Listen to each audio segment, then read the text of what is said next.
guarda-te de passares por tal lugar, porque os sírios estão descendo para ali.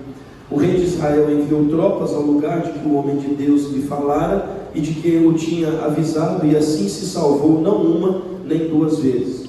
Então, tendo se turbado com este incidente o coração do rei da Síria, chamou ele os seus servos e lhes disse: não me fareis saber quem dos nossos é pelo rei de Israel?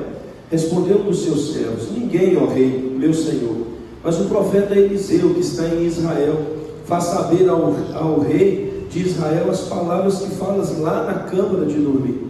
Ele diz: ide e vede onde ele está, para que eu mande prendê-lo. Foi-lhe dito: eis que está em Dotã. Então enviou para lá cavalos, carros e fortes tropas. Chegaram de noite e cercaram a cidade. Tendo se levantado muito cedo o moço do homem de Deus e saído, eis que tropas, cavalos e carros haviam cercado a cidade. Então o seu moço lhe disse: ai, meu senhor, que faremos? Vamos ler os 16 e 17 juntos? Ele respondeu: não temas, porque mais são os que estão conosco do que os que estão com eles. Orou Eliseu e disse: Senhor, peço-te que lhe abras os olhos para que veja. O Senhor abriu os olhos do moço, e ele viu que o monte estava cheio de cavalos e carros em redor de Eliseu. E como desceram contra ele, orou Eliseu ao Senhor e disse: fere, peço-te esta gente de cegueira. Feriu-a de cegueira conforme a palavra de Eliseu. Então Eliseu lhes disse: não é este o caminho, nem esta a cidade. Segue-me e guiar-vos-ei ao homem que buscais. E os guiou a Samaria. Então tendo eles chegado a Samaria, disse Eliseu: ó Senhor, abre os olhos destes homens para que vejam. Abriu-lhes o Senhor os olhos e viram, e eis que estavam no meio de Samaria. Quando o rei de Israel os viu, perguntou a Eliseu: feri-los-ei, meu pai? Respondeu ele: não os ferirás. Fere aqueles que fizeres prisioneiro com a tua espada e o teu arco. Porém a estes manda pôr-lhes diante pão e água, para que comam e bebam e tornem a seu senhor. 23 juntos, vamos lá?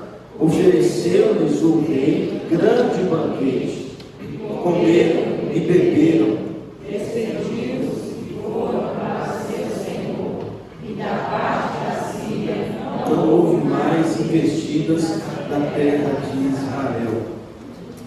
Amém, meus irmãos. Você já percebeu que eu estou rouco, né? Vocês não perceberam? Não vou poder gritar, né, Nonô? O Nonô tirou o tênis na minha frente, meus irmãos, olha. Tem chulé não? Não. Karen, 1995, era minha colega de segundo ano do ensino médio. E Karen também ela era filha da professora de filosofia. Teríamos uma prova de filosofia. E a Karen gostava de um moço na nossa sala. E a nossa sala, a nossa classe estava toda passando aperto com a prova de filosofia que a professora Dona Marlene iria aplicar para nós. Nós nos unimos e começamos a falar ao ouvido daquele moço que a Karen gostava. Conversa com ela, faz charme para ela e tenta com que ela pegue informações da prova que a mãe vai passar para nós na semana que vem. No primeiro momento ele resistiu e falou: não faço isso não. E a gente começou. Aí alguns começaram até trazer merenda, até trazer algumas guloseimas para esse moço. Começaram a adular o coração do moço. E aí falaram para ele: rapaz, nós precisamos. Ela está dentro da casa da mãe, a mãe é a professora, ela que vai aplicar a prova, ela consegue retirar algumas informações importantes para nós. E aí então ele resolveu dar uma meia oportunidade para Karen naquele momento. E a Karen então foi e vasculhou os objetos da mãe e conseguiu obter informações privilegiadas. E passou essas informações privilegiadas para toda a turma. E aí, antes da prova, fizemos um combinado. O combinado era o seguinte: nós pegamos todas as questões, as respostas, mas falamos assim: ninguém pode acertar mais do que 7, porque senão vai ficar muito na cara e vai dar BO para nós. E assim nós fizemos, pegamos as informações privilegiadas, estudamos ali e fomos para a prova. Todo mundo acertou 7 questões na prova. Todo mundo. Foi um negócio sensacional. As informações privilegiadas deram para nós a tranquilidade de fazer uma prova que estava tirando o nosso sono, tirando a nossa quietude. O problema é que a dona Marlene percebeu alguma coisa. E o problema é que a Karen não conseguiu segurar a pressão.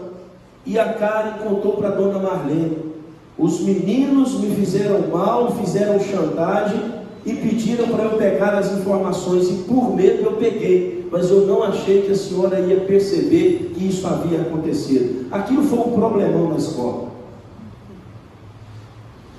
Mas deixa eu te dizer uma coisa: em muitos momentos, não no caso igual a esse, nós éramos adolescentes, a gente não sabia muito bem o que era justo e o que era injusto, a gente só queria ser aprovado na prova de filosofia. Mas em muitos momentos, e meninos, vocês não façam isso não, viu? Isso é pecado. Hoje eu sei que isso é pecado, não pode fazer. Mas em muitos momentos, se a gente tivesse algumas informações privilegiadas, a vida seria mais fácil. Por exemplo, você conhece, Deus abençoe que você não seja desses, que teve informações privilegiadas para fazer a prova, para retirar a carteira de habilitação.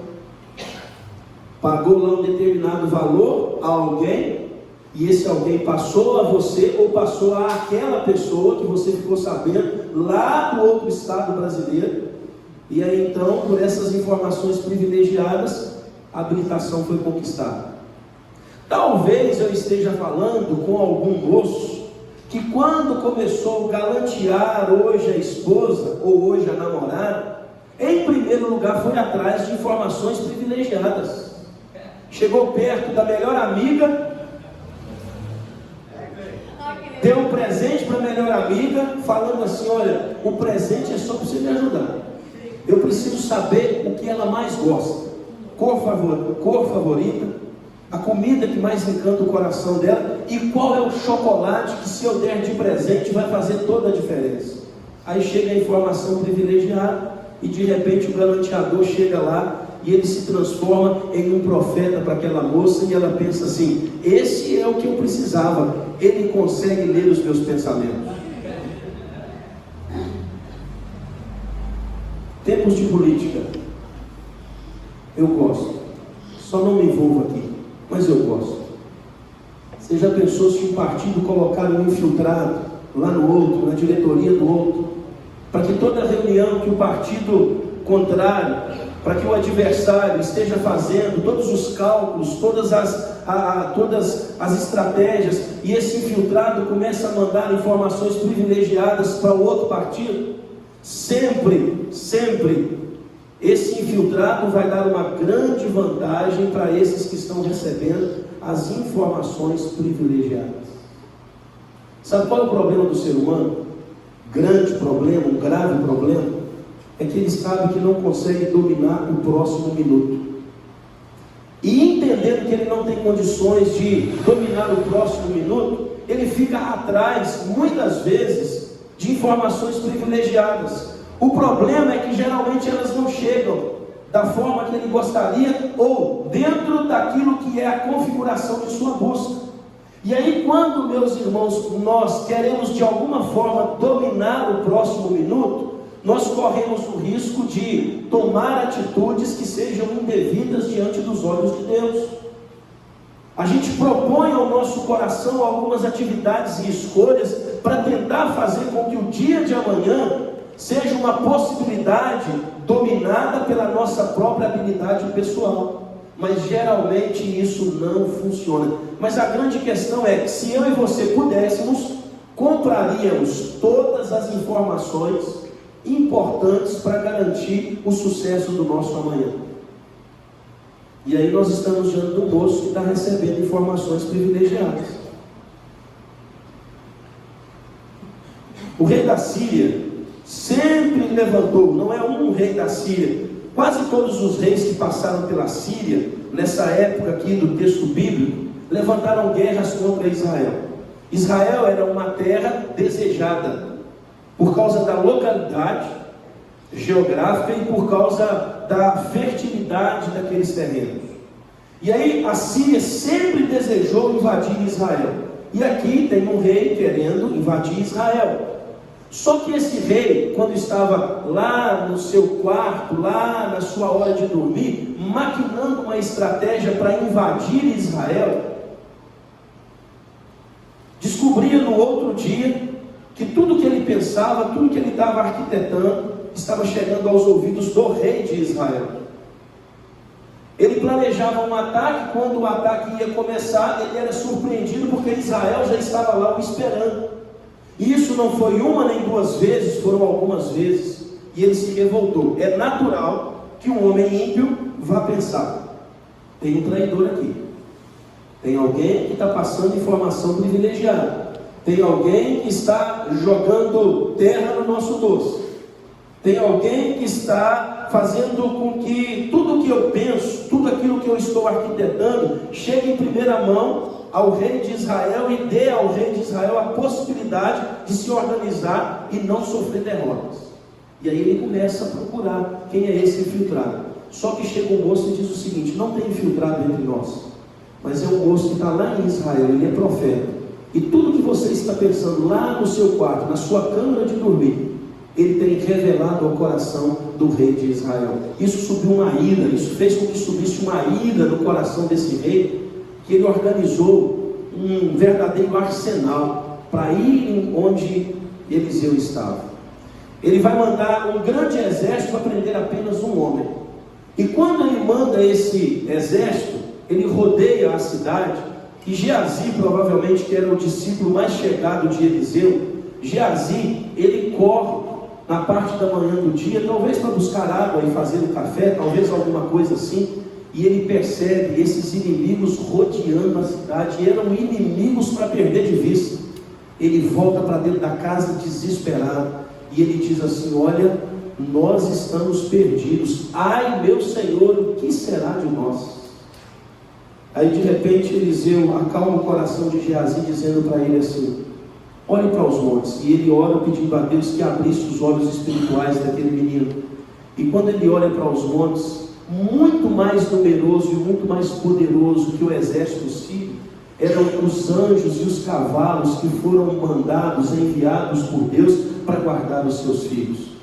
E aí então a história termina com Eliseu, que pediu para Deus abrir os olhos de Geazi, agora orando e pedindo para que Deus pudesse cegar os olhos dos inimigos. Deus assim o fez, e o texto fala que Eliseu pega pela mão deles e vai direcionando-os e coloca-os dentro de uma armadilha, porque quando eles abrem os olhos, eles estão como mira, eles estão como vítimas, eles estão diante das mãos do rei de Israel no centro de Samaria. E aí o rei, mais que depressa, queria matar os inimigos. E aí Eliseu disse: não, você não vai matar ninguém, você vai matar quem você ir aos campos aí e fazer de reféns. Esses aqui não, esses aqui você vai dar pão e vai dar água e vai tratar muito bem e com respeito. O texto termina dizendo que um grande banquete, uma grande mesa foi ofertada para os inimigos, e eles puderam voltar para casa sãos e salvos, sem nenhum tipo de problema. E por um tempo não teve mais guerras entre a Síria e Israel.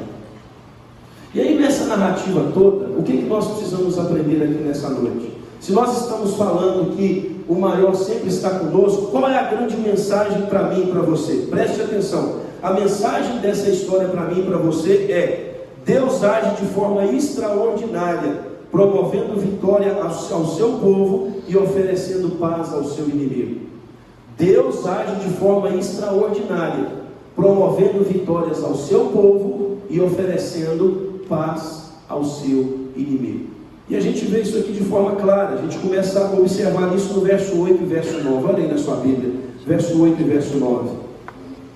Você vai ler junto comigo esses dois versos, 8 e 9. Vamos lá? O rei da Síria fez guerra a Israel e em conselho com os seus oficiais diz: em tal e tal lugar estará o meu acampamento. Mas o homem de Deus mandou dizer ao rei de Israel: guarda-te de passares por tal lugar, porque os sírios estão descendo para ali. Preste atenção, primeira coisa que nós aprendemos nessa história: o nosso Deus tem todas as informações relacionadas ao coração de todos os homens. Primeira coisa que eu aprendo nesse texto, nessa história: o nosso Deus, o Deus da igreja, o Deus Pai do nosso Senhor Jesus Cristo, o Deus que nos elegeu antes da fundação do mundo, o Deus que promove esse encontro aqui nessa igreja, nessa noite, e outras igrejas mais da nossa cidade, Ele tem todas as informações de todos os corações de todos os homens. Nada, meus irmãos, foge àquilo que está no conhecimento de Deus. Para o rei da Síria, é impossível pensar nisso. Ele era um pagão, ele era um ímpio. Ele não tinha a mínima possibilidade de entender que o coração dele era um livro aberto para um ser soberano. Para o ímpio, meus irmãos, essa ideia da soberania de Deus, a onipotência de Deus, a onipresença e onisciência, é algo que eles não conseguem contabilizar, eles não conseguem raciocinar nessa direção. Mas o texto é muito claro quando diz que lá na câmara do rei da Síria, Deus estava lendo o seu coração como águas cristalinas. Nada estava obscuro para o Senhor, nada estava escondido, mas era tudo muito limpo, era tudo muito claro. E aí era esse próprio Deus que levava essas informações privilegiadas ao coração do profeta Eliseu. Lembrando um fato importante, meus irmãos, olha para mim aqui. Essas informações privilegiadas eram passadas por Deus ao profeta, mas não era um homem qualquer. Esse profeta, para receber informações privilegiadas de Deus, ele já demonstrou amor e apego ao Senhor ao longo de toda a sua vida. Se você se lembra, no chamado que Deus fez a Eliseu por vias do profeta Elias, Eliseu abandonou tudo e já se fez um seguidor da vontade do Senhor. Ele pega o seu arado e quebra e faz uma fogueira.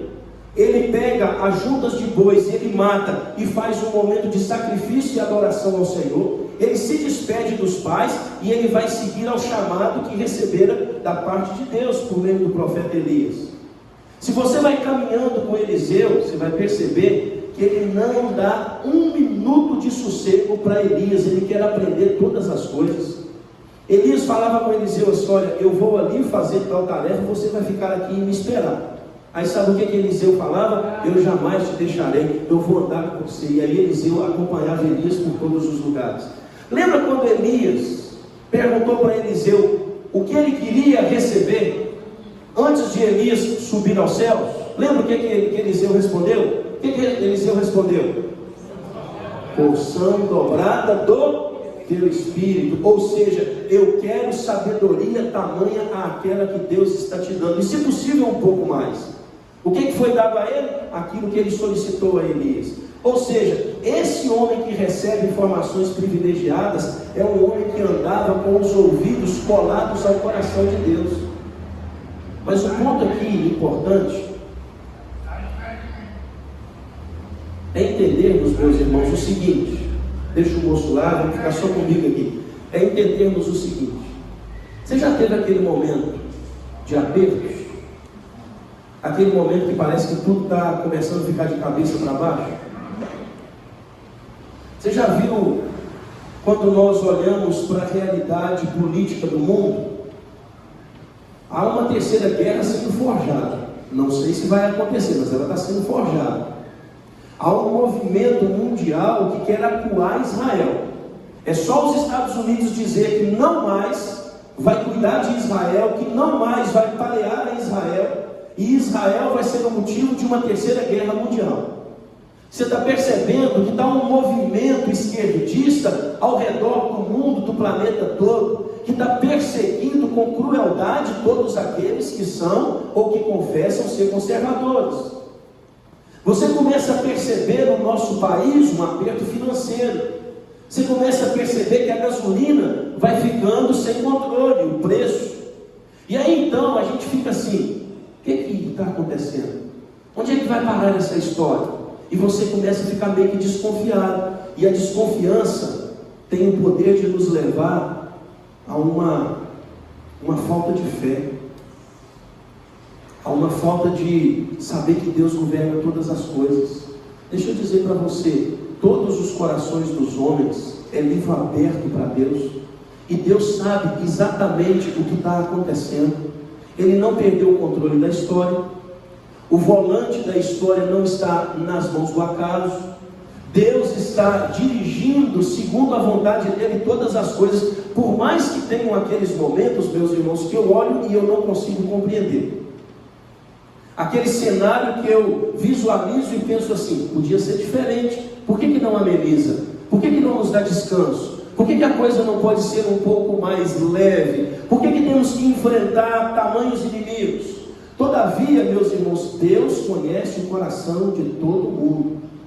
O texto lá do Salmo 139 diz que, para onde poderei escapar do teu espírito? O salmista mesmo vai responder com uma outra pergunta: para onde poderei fugir da tua presença? Aí vem algo lindo para o nosso coração. Se eu subo aos céus, lá o Senhor está. Se eu fizer a minha cama na sepultura, também lá o Senhor está. Se eu subir com as asas da alvorada e morar lá na extremidade do mar, mesmo ali a tua mão direita me guiará e me susterá. Ou seja, Deus é soberano e Ele conhece o coração de todos os homens. Nada foge ao controle do nosso Deus. Quem estava revelando o coração do rei Sírio para o profeta Eliseu e consequentemente ao rei de Israel, não era um espião infiltrado, era o Deus da história, conduzindo a história, mesmo se utilizando de um homem ímpio como era o rei da Síria. Meus irmãos, e assim a gente precisa sempre entender. Segunda coisa que eu quero falar com vocês, está lá no verso 16 e 17, olha aí. A primeira é que Deus age de forma extraordinária, e Ele conhece o coração de todos os homens. Agora versos 16 e 17, vamos ler lá comigo? Não teremos, porque mais são os que estão conosco do que os que estão com eles. Orou Eliseu e disse: Senhor, peço-te de guiar os olhos para a igreja. O Senhor abriu os olhos do moço, e ele viu que o monte estava cheio de cavalos e carros de fogo em redor de Eliseu. Em segundo lugar, Deus tem o maior poder de fogo, por isso Ele vence todas as batalhas dos seus filhos. Não há um poder de fogo que se compara ao poder de fogo do nosso Deus. Às vezes a gente não consegue enxergar isso.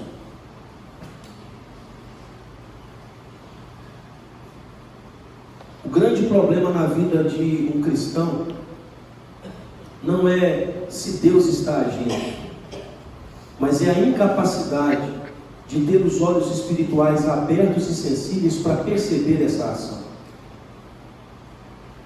Às vezes nós gastamos mais tempo tentando decifrar alguma coisa que não temos a mínima possibilidade, do que dobrar o nosso joelho e rogar a Deus sensibilidade para entendermos o próximo passo. Isso aqui, meus irmãos, relata muito o que aconteceu lá no Getsêmani. O Getsêmani foi um lugar que naquela noite da traição de Judas, foi um lugar tomado pelos soldados romanos. Eles foram preparados para uma guerra naquele local, para prender apenas um homem, Jesus Cristo. E você se lembra que quando eles chegaram, Judas beija Jesus e eles colocam a mão em Jesus. Vocês se lembram qual foi a ação de um dos discípulos? O que foi? Quem é que sacou a espada? Pedro. E Pedro fez o quê? Cortou a orelha de Malco, um dos soldados que ali estavam para prender Jesus. Jesus imediatamente começou uma guerra, foi isso? O que Jesus falou para Pedro? Volta essa espada para a bainha, porque se eu quisesse, eu ordenaria e o meu pai enviaria 12 legiões de anjos, E essas 12 legiões de anjos iria dar cabo dessa brincadeira que eles estão querendo fazer. 12 legiões você vai multiplicar, cada legião são 6.000, aí você multiplica aí. 12 legiões para vencer os soldados romanos. E aí Jesus termina dizendo o seguinte: eu não faço isso, porque eu vim para esse momento. Eu vou passar pelo julgamento, eu passarei pela morte, mas eu vou ressuscitar. E a história vai novamente glorificar o nome do meu Pai. O que está acontecendo aqui? Um grande exército, um arsenal indo para prender um homem, porque o rei da Síria estava enraivecido. Os planos dele estavam sendo colocados água abaixo, e ele queria, por qualquer custo, de qualquer forma, aniquilar a vida de Eliseu. E aí, meus irmãos, quando Geazi sai e ele vê aquele número de soldados, o coração dele fica apavorado. E por muito menos o meu e o seu já ficou. Por muito menos o meu coração e o seu já ficou desesperado. Já ficou sem saber do que fazer. Por muito menos a gente já gritou: ai meu Deus, e agora? Quem poderá me defender? E aí então Eliseu pastoralmente chama Geazi, faz uma oração e roga ao Senhor para que pudesse abrir os olhos espirituais daquele menino. Eliseu, meus irmãos, quando eu acompanho a vida dele, eu vejo uma serenidade, mas uma serenidade envolvida com um poder extraordinário. Quando ele vai tratar a lepra de Naamã, ele é sereno, ele não faz nenhum alarde, ele só pede para que aquele homem banhasse por 7 vezes no rio. Quando ele vai tirar aquele machado do fundo do rio, ele apenas pega uma vara e ele coloca sobre aquelas águas e o machado flutua. Quando agora aqui ele está calmo, ele sabe que tem uma legião de soldados inimigos querendo prendê-lo da pior maneira possível, mas o coração dele é calmo, é sensível. Sabe por quê? Porque quem anda com Deus sabe que Deus não desampara os seus. Porque quem anda com Deus sabe que o Senhor de Israel não dorme nem dormita. Sabe que o Senhor de Israel guarda a entrada e a saída dos seus filhos. Por mais que nós não podemos, meus irmãos, nos escondermos da presença de Deus, a presença de Deus para nós nunca é uma ameaça. A presença de Deus para nós é sempre uma guardiã da nossa paz. Aí o que está acontecendo aqui, meus irmãos, é essa oração. A minha pergunta para você é o seguinte: Geazi tem os seus olhos abertos e ele consegue ver os cavalos e os anjos. O coração dele se aquieta. A pergunta é: e para nós? Para que nós possamos entender que Deus é soberano sobre todas as coisas, tem o coração dos homens limpo diante dos seus olhos e Ele dá informações privilegiadas para nós. Ele tem que nos mostrar os cavalos e os anjos? Mas você já viu que a hora tem alguns momentos que parece que precisa acontecer isso? Só que não vai.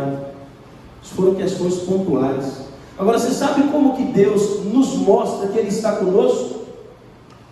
Quando, por exemplo, a gente sai e olha para o céu à noite e percebe as estrelas, sabendo que tem um Deus que chama todas elas pelo nome e nenhuma delas falta a essa chamada. Que Ele estendeu esse céu como a gente estende uma cortina à janela da nossa casa. Você sabe como que nós podemos visualizar espiritualmente que Deus está conosco e o poder de fogo dele é maior que os nossos inimigos? Quando a gente percebe o sol na manhã do dia, quando a gente percebe Deus nos dando a oportunidade de uma nova tarefa. Você sabe quando Deus mostra para nós que Ele está conosco? Quando Ele faz os passarinhos cantarem ao nosso redor. E aí Ele vai nos lembrar que Ele cuida dos passarinhos. E se Ele cuida dos passarinhos, nós não precisamos ficar com os corações ansiosos, porque Ele há de cuidar de cada um de nós. Você sabe quando? Quando você participar dessa bendita ceia, dessa mesa abençoada. Aqui está trazendo para nós uma visualização do que é uma certeza de vitória conquistada por Jesus na cruz do Calvário pela vida daqueles que o têm como Senhor e Salvador. Aqui, meus irmãos, é um esboço de uma mesa que será gloriosa para nós na eternidade. Então Deus, Ele revela para nós em todo o tempo informações privilegiadas, em todo o tempo, nos detalhes e de formas mais extraordinárias. Quando Ele realiza um milagre dentro dessa igreja, ou Ele realiza um milagre em alguma igreja, e isso vira testemunho público, é Deus revelando para nós. É Deus mostrando para nós o poder de fogo dele. E por último, você vai olhar aí o verso de número 23 e vai ler junto comigo. Verso de número 23, você vai ler junto comigo. Vamos lá? Ofereceu-lhes o rei.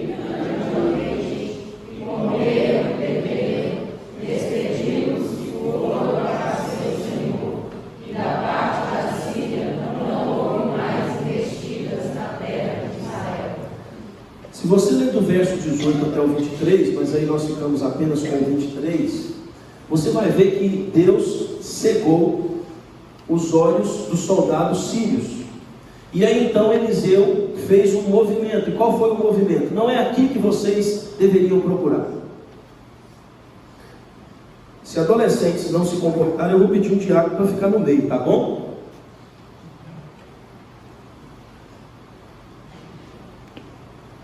Presta atenção, o movimento é: Deus cegou os olhos dos israelitas, dos sírios. Eliseu pega na mão desses homens e leva-os dizendo que estava conduzindo-os para o lugar que estaria aquele que eles procuravam. E de fato Eliseu estaria lá em Samaria. Só que não era esse ambiente que aqueles soldados gostariam de estar. Eles estavam agora cegos diante da mira dos seus inimigos. E quando Eliseu roga a Deus para abrir os olhos desses soldados novamente, eles se espantam, eles se assustam, porque eles estavam vulneráveis. E aí o rei de Israel estava já com gana de matar todos aqueles homens. Mas Eliseu disse para ele: não, você não vai matar ninguém, você vai dar para eles água e comida. E o texto termina dizendo que uma grande mesa foi colocada como um grande banquete da paz. Sabe o que eu aprendo com isso? Deus é misericordioso e promove a paz com os seus inimigos, lhes colocando em uma mesa com um grande banquete. Deus vê o coração de todos os homens e revela isso para a história.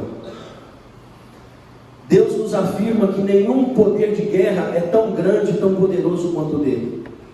Mas ao mesmo tempo Deus se revela um ser misericordioso com os seus inimigos, apresentando uma mesa com um grande banquete. Esses homens voltaram para casa em paz. E por um tempo a paz exalou entre a Síria e Israel. E aí você pode perguntar assim: o que tem isso a ver conosco? Você lembra de Jesus no alto da cruz? Lembra? Jesus estava no meio de dois o quê? Dois ladrões. Um ladrão inconfesso, um ladrão todo arrogante, o outro ladrão entendendo que Deus estava no meio. E esse que entendeu que Deus estava no meio, que era capaz de perdoar pecados, fez um pedido. Qual foi o pedido? Lembra-te de mim quando entrares no teu reino. Qual foi a resposta de Deus para aquele moço naquela hora? Hoje mesmo estarás comigo onde? Na mesa de um grande banquete. Lembra de Jesus depois de ressurreto, encontrando-se com Pedro? Pedro tinha feito o que contra Jesus? Por quantas vezes? Lembrando que a terceira vez foi com xingamentos, foi com palavras de maldição contra Jesus. Jesus ressuscita. Qual é o primeiro nome que Jesus fala que queria fazer um encontro com ele? E onde Jesus encontra Pedro? No mesmo lugar que havia o encontrado no primeiro chamado, lá na pescaria, porque Pedro, vendo que não tinha dado conta de seguir a Jesus, volta para a vida de pescador, volta para uma vida que era menor do que o chamado que havia recebido. O que Jesus faz? Jesus vai lá e fala: Pedro, para com isso, moço. Você está perdoado na eternidade, você tem lugar na mesa, você tem lugar no banquete eterno. E aí Jesus traz Pedro para esse ambiente da paz, desse ambiente da mesa. Você lembra de Jesus com Paulo? Para onde Paulo estava indo quando Jesus o encontrou? Qual cidade? Para Damasco. O que Paulo levava debaixo do braço? Uma carta. E essa carta dava autoridade a Paulo para fazer o quê? Para prender e, se necessário, assassinar os cristãos que haviam naquela cidade.